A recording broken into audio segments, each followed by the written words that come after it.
मतलब ये मुझे समझ नहीं आता। अच्छा, एक अपराधी से इतना घनिष्ठ जानकारी संबंध इनका पहले से कैसे है? कौन है भाई वो एक व्यक्ति जिसके घर में पहुंच गया, हम लोग जानकारी लेके उसको मुआवजा देने भी पहुंच गया। आज एक मिनट आपको, आप बीच में बोल रहे हो यार।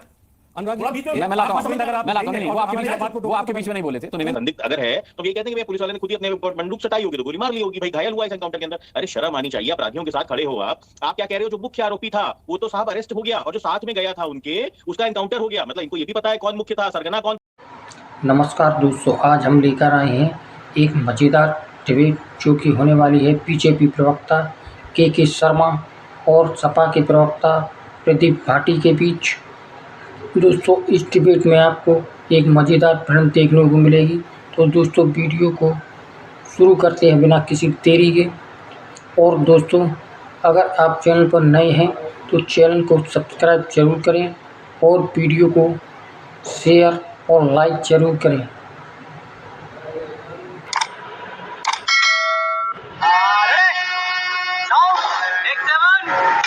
मानते हैं कि अपराधी की जाति और धर्म नहीं होती, या मानते हैं कि होती है?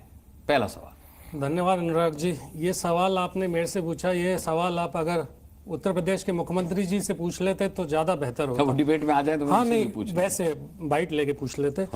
समाजवादी पार्टी न्याय संगत कानून व्यवस्था में विश्वास रखती है, वो जातिवादी व्यवस्था में विश्वास नहीं रखती है। जिस तरह से जातिवाद उत्तर प्रदेश के में घोला जा रहा है और अपराधियों को, और चाहे वो कोई पुलिस वाला हो, चाहे वो सैनिक हो, किसी को भी, हर किसी को इस एंगल से देखा जा रहा है कि वो किस जाति से है। जब माननीय मुख्यमंत्री जी सदन में खड़े होके 20 लोगों से ऊपर ज्यादा अक्यूज हुए थे, जिसमें उसमें से सिर्फ 2 लोगों का नाम लेते हैं, एक जाति का, एक यादव जाति का और एक मुसलमान, तो आप सोचिए कि उत्तर प्रदेश की पुलिस को क्या मैसेज दिया जा रहा है। उत्तर प्रदेश फेक एनकाउंटर में नंबर 1 बन चुका है। फेक एनकाउंटर के साथ साथ NHRC के सबसे ज्यादा नोटिस उत्तर प्रदेश सरकार के ऊपर है।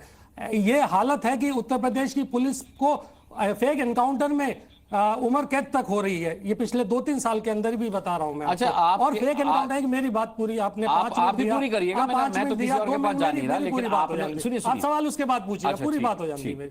उसके बाद उन्होंने उत्तर प्रदेश के अंदर जहां पे कस्टडी के अंदर 275 रेप कर दिए जाते हैं। आप ये व्यवस्था जहां पे IPS 2 IPS पे अक्यूज हैं कि वो फिरौती मांगते हुए पकड़े गए। यहाँ पे पुलिस वाले अपना थाना छोड़ के भाग गए तस्करी में रेड पड़ने के ऊपर। आप ये समझते हैं? उसके अलावा 2 उदाहरण तो मैं अभी रिसेंटली आपको दे दूं फेक एनकाउंटर के, जिसके ऊपर पुलिस के, हालांकि लगभग सारे एनकाउंटर्स, फेक एनकाउंटर्स पे कहीं ना कहीं न्यायालय में केस दर्ज है और उस पर कार्रवाई चल रही है। उसके अलावा अगर आप देखें, जितेंद्र यादव यहीं पे इसी गौतम बुद्ध नगर गाजियाबाद एरिया से आते थे, उनके ऊपर कैसे गोली चलाई गई, फेक एनकाउंटर हुआ। उसके बाद आकाश गुजर, वो लड़का अग्निवीर की परीक्षा लेने आगरा आया मध्य प्रदेश से, उसका फेक एनकाउंटर कर दिया, उसकी जान से मार दिया गया। आप उनकी जो माता हैं, जो अभी इसमें अक्यूज थे, अपराधी इन्होंने घोषित कर दिया।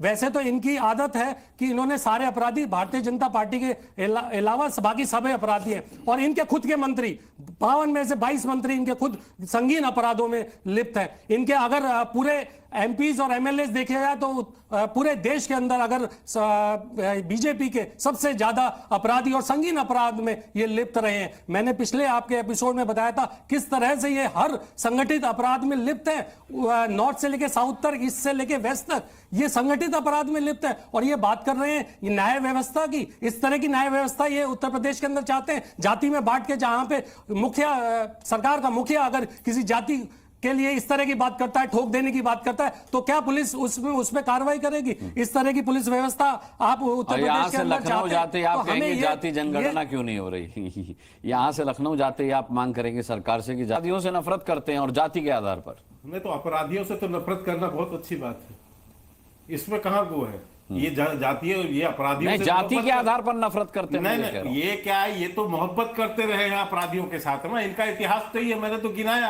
मुख्तार अंसारी जैसा अपराधी, माफिया, और अतीक अंसारी जैसा व्यक्ति, उनके साथ तो इनके प्रेम संबंध रहे हैं। उसमें कहाँ दिक्कत है? तो स्वीकार रहे हैं, सपा के प्रवक्ता स्वीकार रहे इस बात को कि अपराधियों के साथ तो रहे इनके संबंध। दूसरी बात इसमें पार्टी के अब- भी हैं आपके कुछ, नहीं सुन लीजिए, अब बीच में नहीं बोला। इसमें आपके अब- पार्टी के भी हैं, अब बता जो दें। नवाब सिंह थे, वो नवाब सिंह क्या थे, इनके पार्टी के इब्राहिम पदाधिकारी। मोहब्बत की दुकान है। सुन लीजिए, कन्नौज में इनके तो प्रमुख, इनके जो चुनाव डिम्पल जी लड़ी, यहाँ जो बाद में ये लड़े अखिलेश जी, उसके तो वो मुख्य कर्ता धर्ता थे, इसीलिए गलत इन्होंने बयान डीएनए की मत करिए। डिटेल वो किया ना। सुनिए, गलत बयान अरे भैया मत ठीक करिए। है, मुझे पता है आपकी आपको पार्टी में पता था है। वो, आज लास्ट में चिंता आपकी मत कीजिए पार्टी साहब, में था। वो सारे लव लेटर हमारे पास है, चिंता मत कीजिए। आपने जितने लेटर लिखे हैं ना लव नवाब लेटर सिंह को, हाँ, वो लखनऊ सारे से आपके- दिल्ली भेज दीजिए। हाँ, बड़ा हाँ, आजकल सब बीच में मीडिया काम में हो आ गया। उस चुका। लव लेटर को आदान प्रदान करिए। हाँ नहीं, वो सारे मीडिया में है साहब आपके, वो सारे मीडिया में एक्सपोज है, वो पुरानी घटना वो सारे हैं, आप चिंता मत कीजिए। दूसरी बात, मोइन खान आपकी इनकी पार्टी का जो है पदाधिकारी है, और उसके लिए भी इन्होंने ऐसे ही संरक्षण की मांग की थी। मुझे बड़ा आश्चर्य, अभी सपा के प्रवक्ता कह रहे थे कि पहले जो है उनको 25,000 का अपराधी बनाया, फिर 50,000 का बनाया, फिर 1 लाख का, फिर इसके बाद उसने, अब हमने कहा कि जाके सर्राफा की दुकान में लूट करो और जाके वहां लूटो। मतलब ये मुझे समझ नहीं आता। अच्छा, एक अपराधी से इतना घनिष्ठ जानकारी संबंध इनका पहले से कैसे है? कौन है भाई वो एक व्यक्ति आपके जिसके झूठ का घर भी पर्दाफाश पहुंच गया, करने के लिए हम लोग जानकारी लेके आते उसको हैं। मुआवजा लेकिन देने शर्मा भी जी, पहुंच गया। आप तो आगे आज झूठ एक के फाड़ मिनट बोल रहे हैं भैया, आपको। अब बीच में बोल रहे हो यार, अनुराग जी, थोड़ा बीच में मैं लाता हूँ, पाँच मिनट अगर आप मैं लाता हूँ। देंगे नहीं, और वो आपके हमारी बीच बात को में, टोकेगा वो आपके तो बीच मैं- में नहीं बोले थे, तो निवेदन नहीं, आपसे पाँच किया जा मिनट- सकता है कि आप पाँच उनके मिनट बीच भी तो में ना नहीं बोले। बोला। नहीं, नहीं, आप बोले हैं पूरे 5 मिनट में दिखा दूंगा। हाँ, हाँ, अब केके जी, संक्षिप्त में आज- बात खत्म कीजिए। नहीं, आज देखिए, मतलब इनके राजनीतिक दिवालियापन की हद है। आज उस अपराधी के घर इनके नेता पहुंच गए वहां पर, और उसको जो है समर्थन देने की बात कर रहे हैं।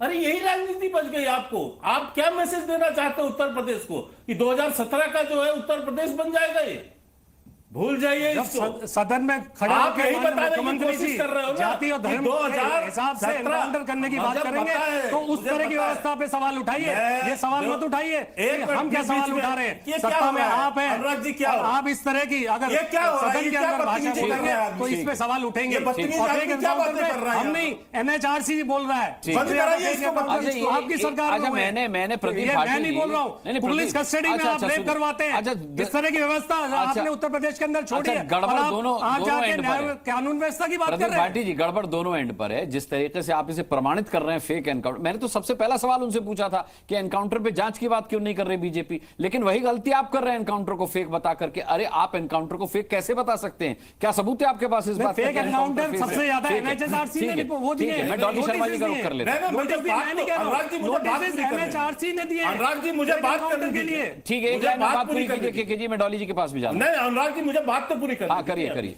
मुझे आश्चर्य, अच्छा आप मुझे बताइए, इतने एनकाउंटर उत्तर प्रदेश में हुए हैं, मुझे तो जानकारी नहीं है कि अभी तक किसी एनकाउंटर। सवाल उठे। रोहित अग्रवाल जी से मैं जानना चाहता हूं। रोहित अग्रवाल जी, आपको क्या लगता है कि जैसे मैंने पहले डिबेट के सबसे पहले शुरू में यही के शर्मा जी से सवाल पूछा था कि अगर एनकाउंटर संदिग्ध है तो उसकी जांच की बात क्यों नहीं कर लेते आप? आपको लगता है कि अगर एनकाउंटर जिसका हुआ है उस अपराधी के माता पिता उस एनकाउंटर पर सवाल उठा रहे हैं, विपक्ष सवाल उठा रहा है, तो फिर जांच भी होनी चाहिए? देखिए, विपक्ष के हिसाब से तो पुलिस वालों से सारे हथियार ले लेने चाहिए और उनको फूलमाला दे देनी चाहिए और अपराधियों के गले में वो फूलमाला डालें।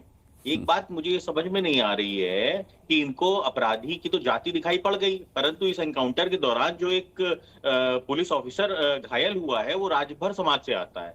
क्या हुआ भाई साहब पीडीए का? या सिर्फ यादव ही यादव रहेगा पीडीए के अंदर, बाकी राजभर समाज पीडीए में नहीं आता? एक पुलिस अधिकारी घायल हुआ है तो भैया उसको क्या खुद ही गोली मार ली पुलिस वाले ने? संदिग्ध अगर है तो हम यही कहते हैं कि भैया पुलिस वाले ने खुद ही अपने ऊपर बंदूक सटाई होगी तो गोली मार ली होगी। भाई घायल हुआ इस एनकाउंटर के अंदर, अरे शर्म आनी चाहिए। अपराधियों के साथ खड़े हो आप क्या कह रहे हो? जो मुख्य आरोपी था वो तो साहब अरेस्ट हो गया और जो साथ में गया था उनके, उसका एनकाउंटर हो गया। मतलब इनको ये भी पता है कौन मुख्य था, सरगना कौन था, ये इनको पता है, क्योंकि बता रहे ना, समाजवादी पार्टी के नेताओं का बयान है कि मुख्य आरोपी गिरफ्तार कर लिया गया। खैर, मुख्य आरोपी की भी जाति यादव ही है, तो इसलिए मुख्य आरोपी को अगर गिरफ्तार कर लिया गया और एक का एनकाउंटर हो गया तो ये समझने वाली बात है और बिल्कुल शक के दायरे में अगर है तो शक के दायरे में रहना बिल्कुल चाहिए। सही। दूसरी बात यह है, अभी 7 सालों में, पिछले 7 सालों में भारतीय जनता पार्टी के कार्यकाल में 207 लोगों को एनकाउंटर में जान गई है अपराधियों की, जिसमें से 17 पुलिस वालों की शहादत हुई है। तो 17 पुलिस वालों की जो शहादत हुई है, वो पुलिस वालों ने खुद को ही गोली मार ली होगी, आत्महत्या कर ली होगी वहां एनकाउंटर करने जब गए होंगे तो। मतलब शर्म आनी चाहिए। अपराधियों के साथ आप खड़े हो रहे हो भाई साहब, एक व्यापारी के यहाँ घुस के दिन दहाड़े किस तरीके से लूट की इन लोगों ने, और उसके बाद ये जा रहे हैं वहां पे गिद्ध भोज करने समाजवादी पार्टी के नेता उस अपराधी के यहाँ, और ये उसके साथ खड़े हो गए पूरी तरीके से। खैर चलो, हमको तो अच्छा लगा, कम से कम यादवों के लिए आवाज तो उठाते हैं। अन्यथा जो अभी इन्होंने चुनाव में किया था, लोकसभा चुनाव में, तो उसमें तो भैया जी को टिकट दिया, भाभी जी को टिकट दिया, डिंपल जी को, और 3 जो है भैया जी के भाइयों को टिकट दे दिया। यादव समाज को और कोई व्यक्ति सब इनको दिखाई नहीं पड़ा जिसको ये टिकट दे सकते थे लोकसभा चुनाव के अंदर। परंतु खैर, अपराधी की अगर जाति यादव है तब चलो, तब भी ये आवाज उठाते हैं। पर जो मुख्य आरोपी जिसकी ये बात कर रहे हैं कि मुख्य आरोपी है, उसकी भी जाति यादव ही है। और जो पता पुलिस वाला कुछ है नहीं, घायल हुआ, मुख्य उसके लिए जाति थोड़ी क्या है? संवेदनशीलता दिखाइए। वो आप राजभर ऐसे समाज से आपके- आता है। मास्टरमाइंड तो विपिन सिंह है। विपिन सिंह मास्टरमाइंड है, वो वो कहा ही आके विपिन सिंह कुछ भी यादव उल नहीं है। जुलूल आके बात कर देना, कुछ भी कह देना।